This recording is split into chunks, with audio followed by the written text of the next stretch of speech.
ಎಲ್ರಿಗೂ ನಮಸ್ಕಾರ. ಧರ್ಮಗ್ರಂಥಗಳನ್ನು ಅರ್ಥ ಮಾಡಿಕೊಳ್ಳುವಾಗ ಕೆಲವು ರೂಪಕಗಳು ಇಡೀ ಸತ್ಯದ ಬಾಗಿಲನ್ನೇ ತೆರೆತವೆ. ಇವತ್ತು ನಾವು ಅಂಥದ್ದೇ ಒಂದು ಅದ್ಭುತವಾದ ರೂಪಕದ ಬಗ್ಗೆ ಮಾತಾಡೋಣ. ಅದೇ ನೆರಳು ಮತ್ತು ವಾಸ್ತವ. ನೋಡಿ, ಈ ಒಂದು ವಾಕ್ಯದಲ್ಲೇ ನಮ್ಮ ಇವತ್ತಿನ ಇಡೀ ಚರ್ಚೆಯ ಸಾರಾಂಶ ಅಡಗಿದೆ. ಇಲ್ಲಿ ನೆರಳು ಮತ್ತು ನಿಜ ಸ್ವರೂಪ ಅಂತ ಎರಡು ಪದಗಳಿವೆ. ಅಂದ್ರೆ ಏನು? ಈ ನೆರಳು ಅಂದ್ರೆ ಏನು? ಅದರ ನಿಜವಾದ ಸ್ವರೂಪ ಅಂದ್ರೆ ವಾಸ್ತವ ಏನು? ಬನ್ನಿ ಇದರ ಆಳಕ್ಕೆ ಇಳಿದು ನೋಡೋಣ. ಈ ನೆರಳು ಅಂತ ಹೇಳಿದಾಗ ನಾವು ಮಾತಾಡ್ತಿರೋದು ಹಳೆಯ ಒಡಂಬಡಿಕೆಯ ಧರ್ಮಶಾಸ್ತ್ರದ ಬಗ್ಗೆ. ಅಂದ್ರೆ ಅದರಲ್ಲಿದ್ದ ನಿಯಮಗಳು, ಆಚರಣೆಗಳು, ಪ್ರವಾದನೆಗಳು ಇವೆಲ್ಲವೂ ಕೇವಲ ಒಂದು ನೆರಳು ಅಷ್ಟೇ. ಅವು ಮುಂದೆ ಬರಲಿದ್ದ ಒಂದು ದೊಡ್ಡ ವಾಸ್ತವ ಅಥವಾ ಸಾರದ ಕಡೆಗೆ ಕೈ ತೋರಿಸ್ತಿದ್ವು. ಆದ್ರೆ ಒಂದು ವಿಷಯ ಸ್ಪಷ್ಟವಾಗಿರ್ಬೇಕು. ನೆರಳು ಅಂತ ತಕ್ಷಣ ಅದು ಕೆಟ್ಟದ್ದು ಅಂತಲ್ಲ, ಅದು ಅಪೂರ್ಣ ಅಷ್ಟೇ. ಯೋಚನೆ ಮಾಡಿ, ಒಂದು ವಸ್ತುವಿನ ನೆರಳು ಆ ವಸ್ತುವಿನ ಆಕಾರವನ್ನು ತೋರಿಸುತ್ತೆ ಅಲ್ವಾ? ಆದ್ರೆ ನೆರಳೇ ಆ ವಸ್ತುವಾಗೋಕೆ ಸಾಧ್ಯ ಇಲ್ಲ. ಧರ್ಮಶಾಸ್ತ್ರ ಕೂಡ ಹಾಗೇನೆ. ಹಾಗಾದ್ರೆ ಒಂದು ಪ್ರಶ್ನೆ ಬರುತ್ತೆ, ಈ ಧರ್ಮಶಾಸ್ತ್ರ ಕೇವಲ ಒಂದು ನೆರಳಾಗಿದ್ರೆ ಮತ್ತೆ ಅದರ ಅವಶ್ಯಕತೆ ಏನಿತ್ತು? ಅದರ ಉದ್ದೇಶವಾದ್ರೂ ಏನು? ಇದು ತುಂಬಾನೇ ಮುಖ್ಯವಾದ ಪ್ರಶ್ನೆ. ರೋಮಾಪುರದವರಿಗೆ ಬರೆದ ಪತ್ರದಲ್ಲಿ ಇದಕ್ಕೆ ಉತ್ತರ ಸಿಗುತ್ತೆ. ನೋಡಿ, ಧರ್ಮಶಾಸ್ತ್ರದ ಮೊದಲ ಕೆಲಸ ನಮ್ಮನ್ನ ರಕ್ಷಿಸುವುದಾಗಿರ್ಲಿಲ್ಲ. ಬದಲಿಗೆ ಅದೊಂದು ಪರಿಪೂರ್ಣತೆಯ ಅಳತೆಗೋಲಾಗಿತ್ತು. ಆ ಅಳತೆಗೋಲನ್ನು ಇಟ್ಕೊಂಡಾಗ ಮನುಷ್ಯರು ಅದನ್ನು ಮುಟ್ಟೋಕ್ ಆಗಲ್ಲ ಅನ್ನೋ ಸತ್ಯ ಹೊರಬಂತು. ಇದ್ರಿಂದ ನಮಗೆ ಬೇರೆಯೇ ಒಂದು ಪರಿಹಾರ ಬೇಕು ಅನ್ನೋದು ಸ್ಪಷ್ಟವಾಯಿತು.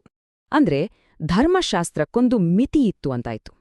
ಅದು ನಮ್ಮಲ್ಲಿರುವ ಪಾಪವೆಂಬ ಸಮಸ್ಯೆಯನ್ನು ಪತ್ತೆ ಮಾಡ್ತಿತ್ತೆ ಹೊರ್ತು ಅದಕ್ಕೆ ಪರಿಹಾರ ಕೊಡ್ತಿರ್ಲಿಲ್ಲ.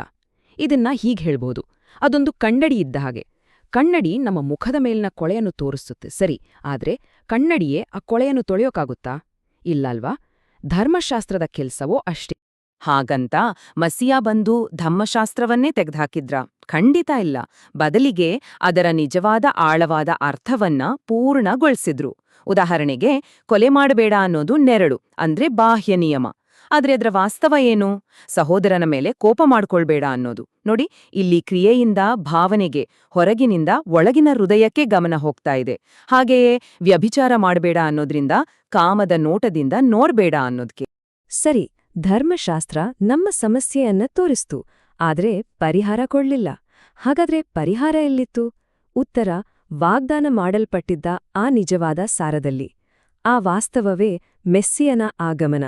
ಬನ್ನಿ ಇದರ ಬಗ್ಗೆ ಇನ್ನಷ್ಟು ತಿಳಿಯೋಣ. ಧರ್ಮಶಾಸ್ತ್ರದಲ್ಲಿದ್ದ ಹಬ್ಬಗಳು, ದೇವಾಲಯದ ಸೇವೆ, ಯಜ್ಞಗಳು, ಪ್ರವಾದನೆಗಳು ಇವೆಲ್ಲವೂ ಮೆಸ್ಸಿಯನ ಕಡೆಗೆ ತೋರಿಸುವ ದಾರಿ ಸೂಚಕಗಳಾಗಿದ್ದವು. ಅವು ಸುಮ್ನೆ ಕೊಟ್ಟ ನಿಯಮಗಳಲ್ಲ. ಬದಲಿಗೆ ಮೆಸ್ಸಿಯ ಬಂದಾಗ ಇವನೇ ಆತ ಅಂತ ಗುರುತಿಸ್ಲಿಕ್ಕೆ ಸಹಾಯ ಮಾಡುವ ಒಂದು ವಿವರವಾದ ಚಿತ್ರದಂತೆ. ಪ್ರತಿಯೊಂದು ಆಚರಣೆಯಲ್ಲೂ ಆತನ ಬಗ್ಗೆ ಒಂದು ಸುಳಿವು ಅಡಗಿತ್ತು. ಗಲಾಥ್ಯದವರಿಗೆ ಬರೆದ ಪತ್ರದಲ್ಲಿ ಇದನ್ನೇ ಸ್ಪಷ್ಟವಾಗಿ ಹೇಳಲಾಗಿದೆ. ಕ್ರಿಸ್ತನು ಬರುವವರೆಗೂ ಧರ್ಮಶಾಸ್ತ್ರ ನಮ್ಮ ಪಾಲಕನಂತಿತ್ತು.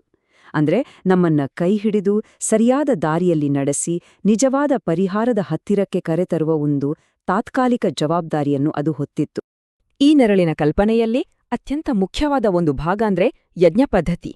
ಬನ್ನಿ ಈಗ ಅದರ ಸಾಂಕೇತಿಕ ಅರ್ಥವನ್ನು ಸ್ವಲ್ಪ ನೋಡೋಣ. ಪ್ರಾಣಿಗಳ ರಕ್ತದಿಂದ ದೈವಿಕ ರಕ್ತದವರೆಗೆ.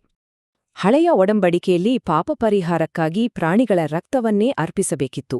ಆದರೆ ಯೋಚಿಸಿ ನೋಡಿ, ಪ್ರಾಣಿಗಳ ರಕ್ತದಿಂದ ಪಾಪಕ್ಕೆ ಶಾಶ್ವತ ಪರಿಹಾರ ಸಿಗಲು ಸಾಧ್ಯವೇ? ಇಲ್ಲ. ಅದು ಕೇವಲ ತಾತ್ಕಾಲಿಕವಾಗಿತ್ತು, ಒಂದು ನೆರಳಾಗಿತ್ತು. ಹಾಗಾಗಿ ಒಂದು ಪರಿಪೂರ್ಣವಾದ, ಅಂತಿಮವಾದ ಯಜ್ಞದ ಅವಶ್ಯಕತೆ ಇತ್ತು ಅನ್ನೋದನ್ನು ಇದು ಸ್ಪಷ್ಟಪಡಿಸಿತು. ಇಲ್ಲಿ ನೋಡಿ, ಹಳೆಯ ಒಡಂಬಡಿಕೆಯಲ್ಲಿದ್ದ ಪ್ರತಿಯೊಂದು ಯಜ್ಞವೂ ಮೆಸ್ಸಿಯನ ಒಂದೇ ಒಂದು ಪರಿಪೂರ್ಣ ಯಜ್ಞದ ಬೇರೆ ಬೇರೆ ಮುಖಗಳನ್ನು ತೋರಿಸುತ್ತಿತ್ತು. ದಹನಬಲಿಯು ಆತನ ಸಂಪೂರ್ಣ ಸಮರ್ಪಣೆಯ ನೆರಳಾಗಿದ್ರೆ, ಪಾಪ ಪರಿಹಾರಕ ಬಲಿಯು ನಮ್ಮೆಲ್ಲರ ಪಾಪಗಳಿಗಾಣಿ ಆತನು ಸಾಯುತ್ತಾನೆ ಅನ್ನೋದರ ನೆರಳಾಗಿತ್ತು. ಹಾಗೆಯೇ ಪ್ರತಿಯೊಂದು ಯಜ್ಞಕ್ಕೂ ಅದರದ್ದೇ ಆದ ಒಂದು ಆಳವಾದ ಅರ್ಥವಿತ್ತು. ಹಾಗಾದ್ರೆ ಈ ನೆರಳು ಮತ್ತು ವಾಸ್ತವದ ಕಥೆ ಎಲ್ಲಿಗೆ ಬಂದು ಮುಟ್ಟುತ್ತೆ? ಮೆಸ್ಸಿಯನ ಆಗಮನದಿಂದ ಧರ್ಮಶಾಸ್ತ್ರದ ಕಠಿಣ ಬೇಡಿಕೆಗಳು ಮತ್ತು ಅದನ್ನು ಪಾಲಿಸಲಾಗದ ಮನುಷ್ಯನ ಅಸಹಾಯಕತೆ, ಈ ಎರಡರ ನಡುವಿನ ದೊಡ್ಡ ಅಂತರ ಹೇಗೆ ತುಂಬಿಬಂತು? ಅದೇ ಹೊಸ ಒಡಂಬಡಿಕೆಯ ಗುರಿ, ಪ್ರೀತಿಯಲ್ಲಿ ಪೂರ್ಣಗೊಂಡ ಧರ್ಮಶಾಸ್ತ್ರ. ನೋಡಿ, ಇದೊಂದು ಸರಳವಾದ ಆದ್ರೆ ತುಂಬಾನೇ ಶಕ್ತಿಯುತವಾದ ಹಾದಿ. ಮೊದಲು ಧರ್ಮಶಾಸ್ತ್ರದ ಮೂಲಕ ನಮ್ಮ ಪಾಪದ ಅರಿವಾಗುತ್ತೆ. ಆ ಅರಿವು ನಮ್ಮನ್ನ ಮೆಸ್ಸಿಯಾನ ಹತ್ರಕ್ಕೆ ಕರೆದೊಯ್ಯುತ್ತೆ. ಮೆಸ್ಸಿಯಾನ ಮೂಲಕ ನಮ್ಮ ಪಾಪಗಳಿಗೆ ಕ್ಷಮೆ ಸಿಗುತ್ತೆ. ಆ ಕ್ಷಮೆ ಸಿಕ್ಕಾಗ ಪವಿತ್ರಾತ್ಮನನ್ನು ಸ್ವೀಕರಿಸೋಕೆ ಸಾಧ್ಯವಾಗುತ್ತೆ. ಕೊನೆಗೆ ಆ ಪವಿತ್ರಾತ್ಮನೇ ದೇವರ ಆಜ್ಞೆಗಳನ್ನು ಪ್ರೀತಿಯಿಂದ ಪಾಲಿಸೋಕೆ ಬೇಕಾದ ಶಕ್ತಿಯನ್ನ ಕೊಡುತ್ತಾನೆ. ಇದೊಂದು ಸಂಪೂರ್ಣವಾದ ವೃತ್ತ. ಹಾಗಾಗಿ ಇಲ್ಲಿ ಒಂದು ದೊಡ್ಡ ಬದಲಾವಣೆಯನ್ನು ನಾವು ಕಾಣಬಹುದು.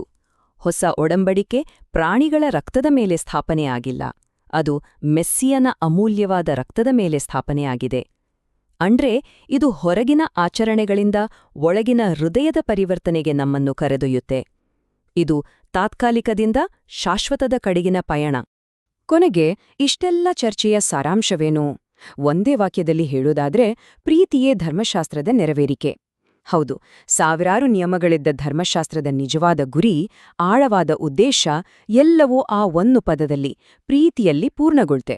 ಮತ್ತು ಆ ಪ್ರೀತಿಯನ್ನು ಸಾಧ್ಯವಾಗಿಸಿದ್ದೇ ಮೆಸ್ಸಿಯ. ನಾವೀ ಚರ್ಚೆಯನ್ನು ಮುಗಿಸುವ ಮೊದಲು ಒಂದು ಪ್ರಶ್ನೆಯನ್ನು ಕೇಳೋಣ.